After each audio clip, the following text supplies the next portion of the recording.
Today, I'm going to share some of the neck strengthening movements that I do, that I share with my classes, and that I've become reacquainted with as I focus on shoulder mobility.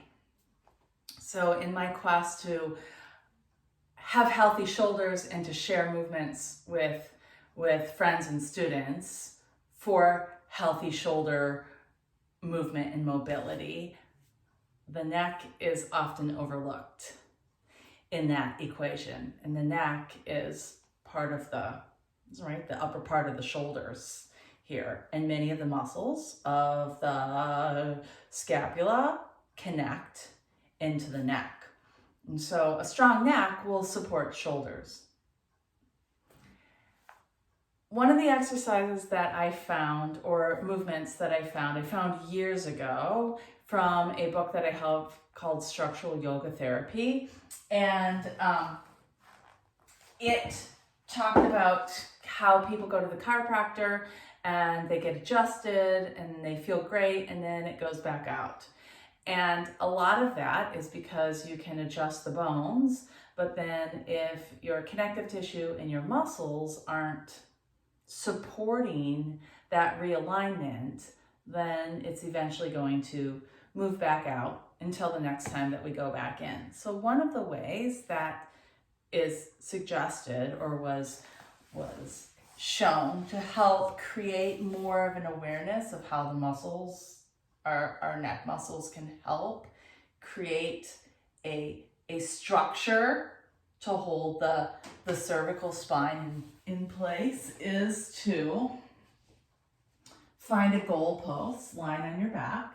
And it could be that you even like to have a blanket under your head, but I'm going to start here without. You create the action of a double chin. You pull your chin in, and it's not dropping your chin down, it's pulling your chin back. Everything stays, I just did that, I began to arch my back. So I'm going to keep my chin, and I'm going to try to keep a neutral spine as best I can. Arms, shoulders, rib cage, pelvis stay heavy, and you lift your head. And you try to keep this action, try to remember how it felt to have a double chin, because this will happen, right? You'll try to lift from the face. And we want to keep the face really heavy and think about lifting off from the back of the head. You lower down, and then you turn your head to one side. You find that same quality of trying to draw your chin in, create that double chin. Shoulders, rib cage, pelvis stay heavy, and you lift. And you might find that this opposite arm wants to lift too. You try to keep it heavy, lift against the resistance, try to keep the action of a double chin. Hear my voice? Yeah, so the muscles of my throat are really working here. Let me lower down. And you have to think that our head is anywhere between 8 to 12 pounds, and it's held up with the smallest part of our spine. So it would behoove us to have stronger neck and throat muscles. And so then, same thing. So this is my weaker side. And I found the first time I ever did this, I think it was turning my head to this side, even at that time. I couldn't lift my head off the floor. So that itself, and I kind of got a little push off some momentum. So shoulders, ribs, pelvis stay heavy. You see if you can lift. And if you can't, it's totally fine, right? I can only lift for a little bit. Sometimes it's the thought of lifting, of putting forth all of the foundation, heaviness, double chin, and then the thought of lifting, even when you can't, right? Your body is still organizing itself around that action in some way. And eventually it will be like, oh, I can lift for just a second, and lower down. So one of the things that I have found to maybe regress it a little bit is to have a ball or a rolled up washcloth, something in the chin to help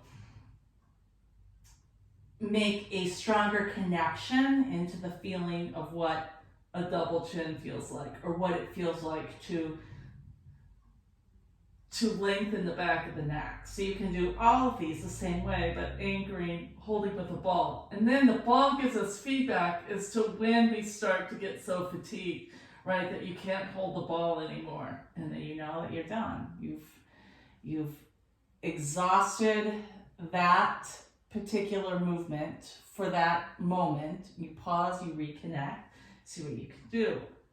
Again, maybe this time you might not hold it longer, but you might feel like you have more of a sense of control. You'll notice that when I lowered down, I kind of lost my form there. That's all just feedback. So you can do all of this the same way, right? Already you see that this is, and it's not meant to be so frustrating that you don't want to do it. It's meant just to give you a sense of feedback, and you're not going to be doing this for, your entire day. This isn't your whole whatever your allotment is for exercise. It's kind of one of those things that you do periodically for feedback. So you can do these with the ball. Notice, how does it feel? Feels pretty awkward. You make all sorts of strange faces. You can do it to the other side. So that was really eye-opening, and I incorporate it every now and then, but right, I'm not in anybody else's body, so I can't really know if they're utilizing that sense of neck extension, neck flexion, right? Extension, flexion, as best as they could. So here's another way that someone who is much smarter than I am had posted not too long ago on her Instagram site, Trina Altman, who is a yoga Pilates teacher out in California. And she used 2 blocks. You can use books, you can stack books to create, I don't know, this is maybe 6-8 inches. It doesn't have to be this high. This is kind of the starting point. So your starting point might be lower. It might be 1 block.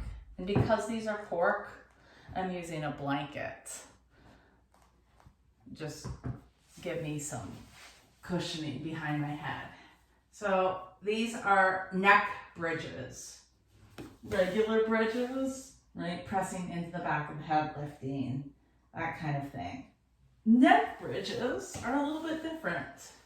So you bring the back of your head to the blocks. You find the point where you can kind of press in and have that same sense of double chin action, but it's not as evident. Feel it more from the back of your neck. And then the sternum. You lift the sternum and lower the sternum. Lift the sternum, all the while keeping the back of the head moving down into the blocks. And you lift, keep it up, and maybe turn your head one way, and then the other. And then as the chest lifts, you didn't even bring your hands here, right? Can you lift your chest up into your hands? Maybe your hands can stay up at your chest as you lift your hips, but I'm not quite there yet. That's pretty intense. So that just shows me like I have some work to do. I can lift my hips with my arms down, but the sternum still stays lifted. And then I can practice lifting one and the other, feeling the work. So I'm trying to press down into the blocks at the back of my head. I'll lower my hips. Sternum stays lifted. Lower the sternum. You can do a little side to side or lift side to side. So bridge pose with blocks. And then you can progress this even more by lifting up into something higher, like a stool. The other thing that's lovely that can be done kind of anywhere. You can use your hands even, but a dowel, I've got this rad rod from a company called Rad.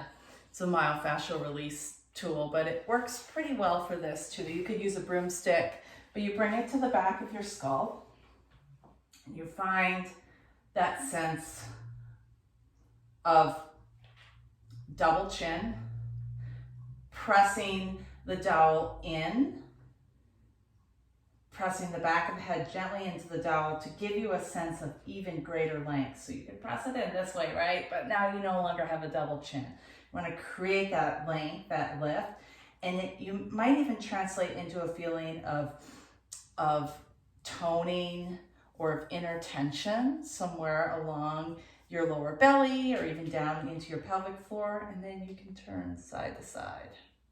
You can do this against a wall. And once you establish what this feels like, you can do it with your hands too, maybe throughout the day. Keep that sense that your hands are a wall. You turn your head side to side.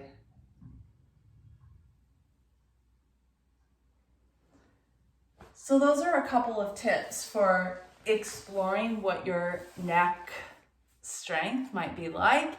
And if you incorporate these into your daily life incrementally, you may find that the need to go to the massage therapist to work out your neck, or the need to you find that you're constantly moving through stretches for your neck to relieve tension, you may find that that begins to dissipate because you've created the necessary strength in your neck and your muscles are happy with that. All right, let me know how that goes.